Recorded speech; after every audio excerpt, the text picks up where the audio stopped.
বুঝে দেখি বিএনপি আসলে একটা দল হয়েছে, কিন্তু কেন একটা রাজনৈতিক দল হয়ে উঠতে পারে না? শুনে মনে হইতে পারে বিনয় খুব বেয়াদবি করিচ্ছে, এরকম সিনিয়র রাজনৈতিক নেতাদের সম্পর্কে কথা কইছে, ওই কি কথা কওয়ার যোগ্যতা আছে না লেখাপড়া আছে? তা আজ না বুঝে দেখি যে আমি যে কথা কইছি যে কথাটা বুঝে কইছি না বুঝে কইছি, নাকি মির্জা ফখরুলরা বিএনপি না বুঝে কথা বলে, সেটা না বুঝে দেখি। মির্জা ফখরুলকে গান্ধী বলতো তার দলের কর্মীরা যখন আওয়ামী লীগ ক্ষমতায়, আমি সেই সময় ওনার সমালোচনা করেছি, কারণ আমার সবসময় মনে হইতো উনি এখনো তারুণ্যে আটকায় আছেন। এটা শুনে আবার মনে করেন না যেটা ভালো, উনি ওনার বাম ওরিয়েন্টেশন ছাড়তে পারেন নাই তরুণ বয়সে। উনি 70 দশকের বামের চোখ দিয়া দুনিয়াকে দেখেন। আমি এক্সাম্পল দিই, ওনার এই বক্তব্যের সমালোচনা করেছিলাম। উনি IMF এর ঋণ নিয়ে কথা বলতে গিয়ে বলছেন ক্ষমতায় টিকতে IMF এর শর্তে বন্দি সরকার। এটা তো বামেরা কয় IMF খারাপ, IMF এর শর্ত খারাপ, এটা নামাই যাবে না, এটা হারাম। হারাম না হইলেও তো মাকরু বটেই। সি IMF সি, সাম্রাজ্যবাদের দালাল IMF সি, এটা কেউ নেয়? আচ্ছা বলেন তো, বিএনপি ক্ষমতায় আসলে IMF সালে টিকতে পারবেন? উনি IMF এর শর্ত মানবেন না, নাকি বিএনপি টাইমে IMF এর লোন শর্ত ছাড়ান ছিল? হুদাই এই সমস্ত কথা বলেন কেন মির্জা ভাই?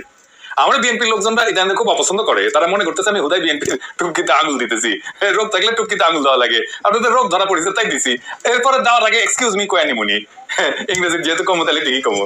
তো বিএনপি নেতার মির্জা ফখরুলের কথা শুনলে মনে হয় যে কেন হুদাই রাজনীতি করেছে।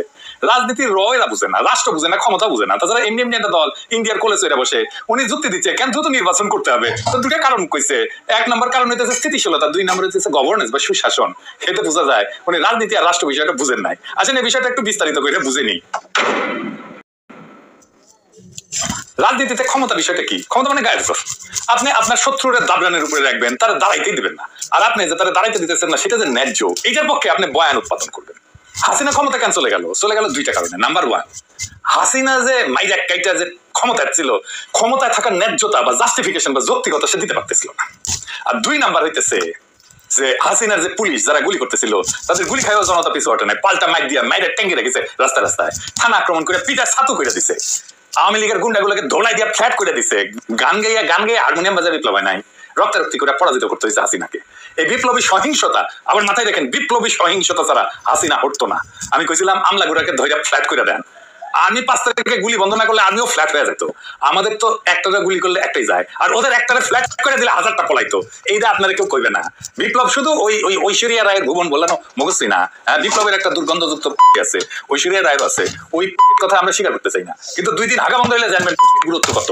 ক্ষমতা হইতেছে এই হ্যাডম, আর এই হ্যাডম হচ্ছে প্রতিপক্ষের ক্ষতি করার ক্ষমতা, তার দাবড়ায় দেওয়ার ক্ষমতা। তাই দেখবেন যারা জনতাকে মোবিলাইজ করতে পারে, উদ্বুদ্ধ করতে পারে, তাদের শত্রু বানানো শুরু করছে বাঙ্গুয়ালি ঠেরা, বিএনপি বেশি কইরা। তাদের আশঙ্কা এরা যদি না থাইমা আমার উপরে চড়াও হয় তাহলে তো আমরা শেষ। এই ভয় থাকা ভালো। জনতার ভয়ে রাষ্ট্র প্রশাসন বড় লোকেরা যদি ভয় না থাকে তাহলে আবার লুটপাট শুরু করবে এরা। মির্জা ফখরুল রাষ্ট্রের ক্ষমতা হাতে চাইতেছে, তাহলে ওইটা নিয়ে উনি সব ঠান্ডা করে দিতে পারবেন, এটাই উনি স্থিতিশীলতা বলতেছেন। কারণ প্রফেসর ইউনূস নাই, ছাত্ররাও নাই, বিএনপির পিছে ওয়াকার আর আকাশে ইন্ডিয়ার চাঁদ, আর তারপরে চট করে ঢুকে পড়া আওয়ামী লীগ। জামাতেরও নাকি লাইনে আনিছে, সত্য মিথ্যা জানি না, বিএনপির লোকেরাই কইতেছে। আবার দেখি রয়ের মার্কা মারা সন্তোষ শর্মা জামাতের মিটিং এ কথা কইছে, স্টেজ বানায় জামাত তুলে দিচ্ছে। ভালোই ভালোই, মজাই মজা। তখন তো এরকম হইলে আর তখন কে কারে চ্যালেঞ্জ করে? আওয়ামী লীগের প্রধান বিরোধী দল বানাবে, এই হচ্ছে প্ল্যান। 1975 শহীদ বডিগার্ড জয় বাংলা হওয়ার পরে মাত্র 6 বছরের মাথায় ইন্ডিয়ান এজেন্ট এরশাদকে ইন্ডিয়া ক্ষমতা বসায়, তারপরে আবার আওয়ামী লীগ ফিরে। এভাবে আগামী ইতিহাস লেখার কোশিশ করেছে ইন্ডিয়া। বিএনপি এমনিতে ক্ষমতা যেত। কোন কারণে আমার মাথায় আসে না, বিএনপির ইন্ডিয়ার কোলে গিয়া উঠতে হইলো। বিএনপি এখন করে উঠবে, কই আমরা ইন্ডিয়ার কোলে গিয়া উঠেছি। আসুক বিএনপির ক্ষমতা, একটা জিনিস কয়ে দিই, দেখে বুঝবেন যে বিএনপি ইন্ডিয়ার কোলে উঠেছে কিনা। দেখেন হাসিনার ইন্ডিয়ার সাথে কইরা যাওয়া চুক্তিগুলো বাতিল করে কিনা বিএনপি।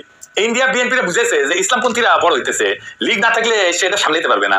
দেখেন রিপাবলিক টিভি কি বলে, ওরা অবশ্য জানে না বিএনপি অলরেডি ভারতের বিরোধিতা থেকে সরে আসছে, ইন্ডিয়ার কলেজে উঠছে। তাও শোনেন, দেখেন এটাই করছে বিএনপি, ঠিক কিনা? দিন যাবে বিএনপি যেভাবে আজকে ভারত বিরোধিতা করছে, সেই বিএনপি ভারত বিরোধিতার জায়গা থেকে ছুড়ে ফেলে দিয়ে ক্রমাগত ভারতের কাছে আসতে চাইবে, কারণ ভারতই পারে একমাত্র নির্বাচনটা দিতে বাধ্য করাতে। তাই বিএনপি খুব, এবং আরেকটা বিষয় আমি বলছি যে বিএনপি যত আওয়ামী লীগ বিরোধিতা করুক না কেন, যখন তারা একক প্রচেষ্টায় ইউনূসকে সরাতে পারবে না, তারা কিন্তু আওয়ামী লীগের সঙ্গে যৌথ মঞ্চ করে ইউনূসকে সরাতে রাস্তায় নামতে বাধ্য হবে। ঠিক এরশাদ বিরোধী আন্দোলনে যেভাবে খালেদা জিয়া এবং শেখ হাসিনা একসঙ্গে রাস্তায় নেমেছিল, ঠিক সেভাবেই নামবে, কারণ ইউনূসকে তাদেরকে সরাতে হবে। দেখছেন, এটা থেকে আমার সেই জিয়ার আমলের কথা মনে পড়ছে। আওয়ামী লীগ তো 1975 শেষ হয়ে যায়। ও কিন্তু ওই সময় 1975 সালের পরে জিয়াও আওয়ামী লীগের পলিটিক্যাল দুশ্মন হিসেবে পছন্দ করেছিল। কেমনে জানেন? তখন বিএনপি অবশ্যই জিততো, কিন্তু বিরোধী দল হয়তো খন্দকার মোস্তাকের পার্টি। মোস্তাককে জেলে নেওয়া হয় 1976 সার্কিট হাউসের কাপলেট চুরির অভিযোগে। সারা হয় 1978 সালের 16 ডিসেম্বর উপলক্ষে, তার 7 সপ্তাহের মধ্যে সংসদ নির্বাচন। খন্দকার মোস্তাক যেন দল গঠন করতে না পারে সেজন্যই তাকে 1976 সাল থেকে জেলে নেওয়া হয়। জাসদের মূল নেতারাও জেলে রাখা হয়। জাসদ 8টা আসন পায় আর 39টা আসন পায় আওয়ামী লীগ বিরোধী দল হয়। খন্দকার মোস্তাক দল গঠন করে নির্বাচন করতে পারলে আওয়ামী লীগের অবস্থানটা উনি নিতেন। আওয়ামী লীগের ভোটের বেশিরভাগই উনি পাইতেন। উনার ভোটাররা মুসলিম লীগে ভোট দিছিল তখন, আর মুসলিম লীগ ওই নির্বাচনে 20টা আসন পাইছিল। এইদিকে নিয়ে যাইতেছে বাংলাদেশের ভবিষ্যতের বিএনপি। এবার আসে মির্জা ফখরুলের গভর্নেন্সের প্রশ্নটা একটু আলোচনা করি। সুশাসন আসলে কি? সুশাসন মানে হইতেছে রাস্তাঘাট হবে, সুন্দর সুন্দর রাস্তা থাকবে, রাস্তায় আলো থাকবে, ট্রাফিক জ্যাম হবে না, শান্তি শৃঙ্খলা বজায় থাকবে, জিনিসপত্রের দাম কম থাকবে, শান্তির শান্তি, আর সবাই শান্তির ছেলে হয় কাল কাটাবে। কিন্তু রাষ্ট্রের কাজকে এইসব নিশ্চিত করা, এটা তো সিটি কর্পোরেশনের কাজ। রাষ্ট্র মানে তো গ্লোরিফাইড মিউনিসিপ্যালিটি না। আমাদের রাষ্ট্রে তাহলে আর্মি লাগে কেন? কুটিটি লাগে কেন? ইসকনের সিনেমাকে জেলে রাখতে হয় কেন? আপনাকে দেশের মধ্যে পন্দের আলো আর দিল্লি স্টারের বিরুদ্ধে কথা বলতে হয় কেন? কেন উদিসির মতো একটা সাংস্কৃতিক দলের বিরুদ্ধে কথা বলতে হয় কেন? নারী নীতির বিরুদ্ধে কথা বলতে হয় কেন? মঙ্গল শোভাযাত্রার বিরুদ্ধে কথা বলতে হয় কেন? সেকুলারিজমের বিরুদ্ধে কথা বলতে হয় কেন? রাখাল রাজধানীর বিরুদ্ধে কথা বলতে হয় কেন? আওয়ামী লীগের বিচার চাইতে হয় কেন? আয়নাঘর গুমের রাষ্ট্র তৈরি হয়। তার মানে পৌরসভার কাজ ছাড়াও রাষ্ট্রের গভীর কোনো কাজ আছে কি? সেটা রাষ্ট্রের কাজের মধ্যে মূল যে বিষয়টা সেটা হচ্ছে ক্ষমতা প্রশ্ন, শত্রু মিত্রের প্রশ্ন। রাষ্ট্রকে তার শত্রু চিহ্নিত করতে হয়। সেই শত্রু রাষ্ট্রের ভিতরে এবং বাইরে থাকে। তো তারপরেও একটা রাষ্ট্রের ধারণা, গভর্নেন্স, সুশাসন, ক্ষমতা আর তার দার্শনিক ভিত্তি নিয়ে একটা আলাপ করি। ভয় পেন না, সেলসালাইয়া বুঝা যাবেন আর কি। রাষ্ট্রকে এই প্রসঙ্গে দুই পণ্ডিতের দুই রকম সংজ্ঞা আছে, দুই বিখ্যাত। একজনের নাম হচ্ছে ম্যাক্স ভেবার, আমরা ওয়েবার কই, আর আরেকজন হইতেছে মিশেল ফুকো।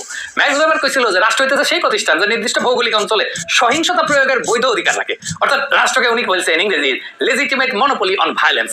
রাষ্ট্রই একমাত্র বৈধ সহিংসতা করার মালিক। মনে হইতেছে আরে বা সর্বনাশ, সহিংসতা করার মালিক রাষ্ট্র? হ্যাঁ তাই তো, ইংরেজি তো কইছে, ঠিকই কইছে, তাই না?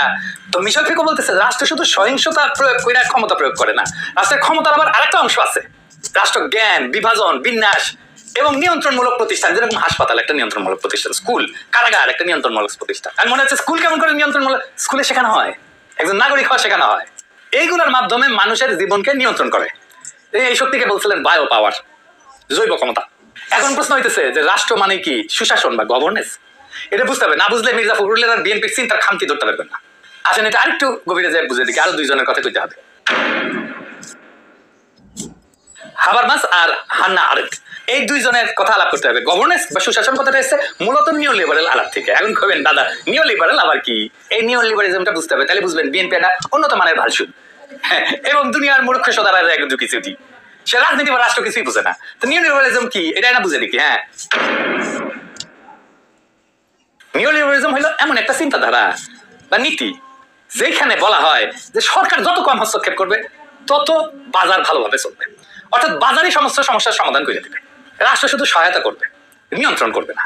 তো এটা কিভাবে করা হবে? এটা হচ্ছে বেসরকারিকরণ করে দাও। সরকার নিজে কিছু চালাবে না, সব প্রাইভেট কোম্পানিকে দিয়ে দাও। পানি সরবরাহ প্রাইভেট কোম্পানিকে দিয়ে দাও, হাসপাতাল প্রাইভেট কোম্পানিকে দিয়ে দাও, বিদ্যুৎ কোম্পানি প্রাইভেট কোম্পানিকে দিয়ে দাও, তারপরে শিক্ষা প্রাইভেট কোম্পানিকে দিয়ে দাও, পুলিশও দিয়ে দাও প্রাইভেট কোম্পানিকে। 2 নাম্বার ব্যক্তিগত দায়িত্ব। সমস্যা হলে নাগরিক নিজেই দায়ী। যেমন আপনি বেকার, এটা সরকারের দোষ না, আপনার দোষ, কারণ আপনি দক্ষ না। দেশ আমার, দোষ আমার, মনে আছে? হ্যাঁ, এটা হচ্ছে নিও লিবারেলিজম। আপনার দোষ, সেই জন্য আপনি চাকরি পান না, বুঝে চাও। 3 নাম্বার ব্যবসায়ীদের স্বার্থ আগে। বড় কোম্পানিগুলোকে ছাড় দেওয়া হবে, কারণ তারা বিনিয়োগ আনবে। ব্যাংকে ঋণ খেলাপি হলে ক্ষমা পাবে, কৃষক আবার ঋণ খেলাপি হলে জেলে নিয়ে যায়, বুঝে চাও। কৃষক 1000 টাকা ঋণ খেলাপি হলে তার কোমরের দড়ি বেঁধে নিয়ে যায় জেলে, কিন্তু 1000 কোটি টাকা ঋণ খেলাপি হলে তারে কালে জেলে নেয় না, তার মাথায় মুকুট পরে দেয়, বুঝে চাও। আর কি যত ভর্তুকি আছে, মানে ধরেন আপনি যে সার পান, এটা ভর্তুকি দেয় সরকার করে, সেজন্য আপনি কম দামে সার পান, বীজ পান, এটা ভর্তুকি দেয়। এই ভর্তুকি দেবে না, এই স্বাস্থ্য, শিক্ষা, ভর্তুকি সবকিছু তুলে দেবে। ঠিক এইভাবে গরিবের চালের উপরে ভর্তুকি তুলে দিবে, সারের উপরে তুলে দিবে, বিদ্যুতের উপরে তুলে দিবে, ডিজেল তেলের উপরে তুলে দিবে, ভর্তুকি দিবে না। কিন্তু ব্যাংকের লোকসান আবার সরকার পূরণ করে দেবে টাকা চেপে, বুঝে যাও। তাহলে নিও লিবারালিজম কেন সমস্যা? এর ফলে গরিব আর কোনো সুরক্ষা পায় না, দরিদ্র মানুষেরা সুরক্ষা পায় না, সমস্ত সুরক্ষা পায় ধনীরা। গরিব আরো গরিব হয়, ধনী আরো ধনী হয়। রাষ্ট্র তার যে একটা নৈতিক দায়িত্ব আছে এটা ভুলে যায়, বলে সবকিছু বাজার ঠিক করবে। সামাজিক নিরাপত্তা নষ্ট হয়, মানুষ নিরাপত্তাহীনতায় ভোগে। তার মানে হইতেছে নিও লিবারালিজম মানে মনে রেখে বাজার আগে মানুষ পড়ে, লাভ আগে ন্যায় পড়ে, প্রাইভেট ভালো পাবলিক খারাপ। তাহলে বুঝে চাও যে গভর্নেন্স বা সুশাসন কি জিনিস? এই বিশ্বব্যাংক IMF এইটা বলে যে নাগরিক বলে কিছু নাই, কনজিউমার আছে, ভোক্তা আসে। তো বিশ্বব্যাংক IMF মানুষ নাগরিককে দেখে কনজিউমার অফ পাবলিক সার্ভিস, মানে রাষ্ট্রীয় সমস্ত সেবার ভোক্তা, সে নাগরিক না। আর রাষ্ট্র হইলে সার্ভিস প্রোভাইডার, এই সার্ভিসটা দেবে। কিন্তু হান্না আরেন্ট বলছে রাজনীতি মানে শুধু গভর্নেন্স না, রাজনীতি মানে হইলো পাবলিক স্পেসে মানুষের অংশগ্রহণ, বিতর্ক, মত প্রকাশ। যদি মানুষের স্পিচ এবং অ্যাকশন মানে বক্তব্য এবং কাজ রাষ্ট্রের কাঠামোতে জায়গা না পায়, তাহলে সেটা নিছক শাসন ব্যবস্থা, রাজনীতি না। সেজন্য আমি কইছি যে বিএনপি একটা রাজনৈতিক দল হয়ে উঠতে পারে, একটা দল হয়েছে। হাবারমাস আবার কইছে যে গণতন্ত্রের প্রাণ হচ্ছে ডেলিভারেটিভ ডেমোক্রেসি, মানে হইতেছে জনগণের মধ্যে মত বিনিময়, যুক্তির মাধ্যমে সিদ্ধান্ত নেওয়া। বাংলাদেশে দেখেন না, সেখানে গণমাধ্যম নিয়ন্ত্রিত, সংসদে বিতর্ক করতে পারে না, হয় না। সেখানে গভর্নেন্স যতই ভালো হোক না কেন, সেটা জনগণের রাষ্ট্র হইতে পারবে না। আর একজন পণ্ডিত আছেন লুই আলথুসার, মেলা পণ্ডিতের কথা কইছি, কিন্তু এগুলো শোনা দরকার আর কি, তাছাড়া আসলে বোঝা মুশকিল, অনেক জটিল বিষয়। তো লুই আলথুসার রাষ্ট্রকে দিতে দুইটা যন্ত্রের সমষ্টি, একটা হচ্ছে রিপ্রেসিভ স্টেট অ্যাপারেটাস, মানে যা দিয়ে আপনি পিটান আর কি, মানে ধরেন পুলিশ, আর্মি, মিলিটারি, র্যাব ইত্যাদি ইত্যাদি। আর একটা হচ্ছে ইডিওলজিক্যালি স্টেট অ্যাপারেটাস, তার মানে মতাদর্শিক যন্ত্র, যেমন স্কুল, ধর্ম, পরিবার। বাংলাদেশে দুই কাঠামো আজও অটুট, তাই শুধু প্রশাসন ঠিক করলে রাষ্ট্র বদলাবে না, ক্ষমতার আদান প্রদান এবং চেতনার রূপান্তর দরকার। তো ক্ষমতার প্রশ্নটা কেন জরুরি আরেকটু বুঝে দেখি। ক্ষমতার প্রশ্ন তোলা মানে রাষ্ট্রের প্রকৃতি, বৈধতা এবং নৈতিক অবস্থানকে পুনর্মূল্যায়ন করা। রাষ্ট্রকে যদি শুধু গভর্নেন্স বা পরিচালনার যন্ত্র হিসেবে দেখা হয়, তাহলে আমরা মূল রাজনৈতিক প্রশ্নগুলোকে পাশ কাটায় চলে যাব। কে শাসন করতেছে, কাদের স্বার্থে করতেছে শাসন, এবং জনগণের উপরে সেই শাসনের প্রভাব কি। মিশেল ফুকোর একটা ধারণা আছে, পাওয়ার নলেজ ধারণা। এখানে বলতেছে, সে বলতেছে power is everywhere because it comes from everywhere.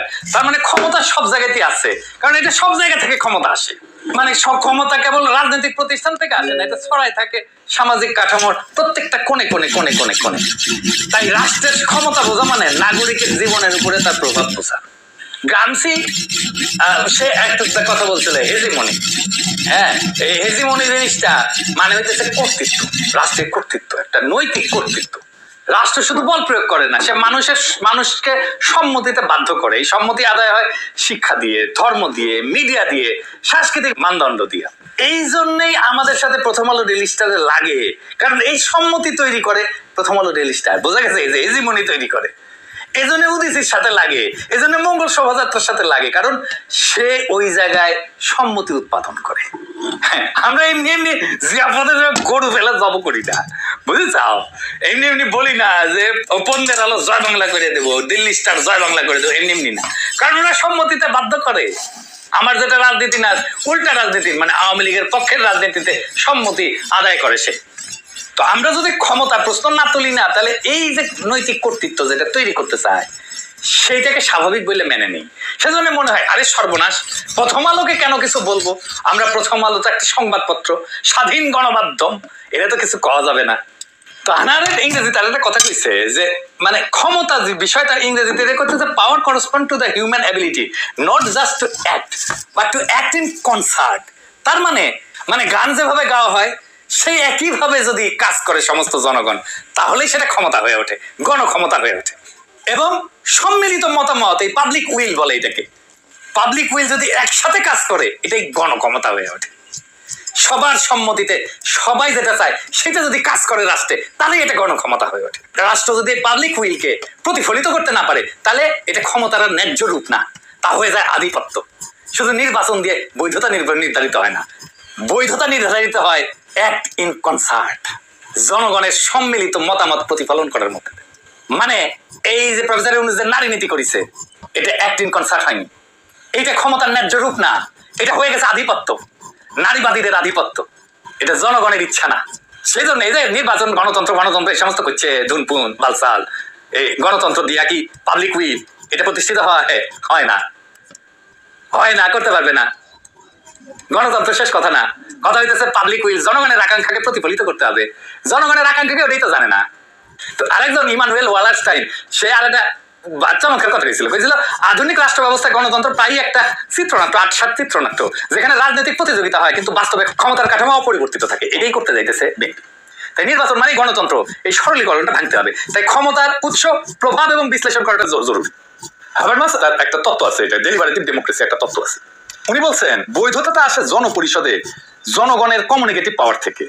মানে যেখানে সাধারণ মানুষের মত প্রকাশ, বিতর্ক, যুক্তি নির্ভর সিদ্ধান্ত গ্রহণ থাকে না, সেখানে নির্বাচন যতই হোক রাষ্ট্র জনগণের না, বরং এক এলিট শ্রেণীর প্রতিনিধি হয়ে দাঁড়ায়। এই জন্য মির্জা ফখরুলরা বিএনপিরা ইউটিউবের পিছিয়ে লাগিছে, কারণ এদের কমিউনিকেটিভ পাওয়ার আছে, কারণ এরাই বৈধতা উৎপাদন করতে পারতেছে, এরাই পাবলিক স্পেসে জনপরিসরে কমিউনিকেটিভ পাওয়ারকে চর্চা করে, এখানে মত প্রকাশ করে, বিতর্ক করে, যার ফলে জনগণ যুক্তি নির্ভর সিদ্ধান্ত গ্রহণ করতে পারে। সেখানে নির্বাচন কইরা এলিট শ্রেণীর প্রতিনিধি হয়ে থাকাটা জটিল হয়ে যাইতেছে। এই জন্যই আমাদের উপরে চড়া হইতেছে বিএনপি। রাষ্ট্র শুধু গভর্নেন্স না, এটা শ্রেণীগত নৈতিক প্রকল্প। রাষ্ট্র কেবল আইন, ট্যাক্স বা নীতি নির্ধারণ মেশিন না, এটা একটা নৈতিক শ্রেণীগত প্রকল্প যার মাধ্যমে কোনো গোষ্ঠী অন্যদের জীবনযাত্রা, ভবিষ্যৎ এবং স্বপ্নকে নিয়ন্ত্রণ করে। তাই এইখানে দখল, প্রতিরোধ এবং পুনর্গঠনের জায়গাটা হইতেছে ক্ষমতার কেন্দ্রীয় প্রশ্ন। ক্ষমতার প্রশ্ন তোলা মানে রাষ্ট্রের চরিত্র এবং পক্ষপাত চিহ্নিত করা, শাসনের নৈতিকতা যাচাই করা এবং জনগণ কেবল সেবা গ্রহীতা না, রাজনীতির সক্রিয় অংশীদার হিসেবে কল্পনা করা। মির্জা ফখরুল বলছে যে সে সুশাসন বা গভর্নেন্স চায়, যেটা রাষ্ট্রভাবনায় নিও লিবারেল পলিসি। আমরা তো বুঝলাম, কিন্তু আমাদের আপত্তি নাই যদি তারা নিও লিবারেল পলিসি নেয়, কিন্তু যদি সে মনে করে যে নিও লিবারেল পলিসি বাংলাদেশের জন্য ঠিক আছে, ইংরেজি যেহেতু কইছে তাহলে ঠিকই আছে। কিন্তু মুশকিল হইতেছে যে এটা তো বুঝা বলেনি, শুনে বলছে হুইনা মুসলমানের মতো। 31 দফার অন্তত 5টা দফা আছে যা নিও লিবারেল পলিসির উল্টা, একেবারে উল্টা, সাংঘর্ষিক। হয় আপনি নিও লিবারেল পলিসি ইমপ্লিমেন্ট করতে পারবেন না, অথবা 31 দফার 5টা দফা ইমপ্লিমেন্ট করতে পারবেন না।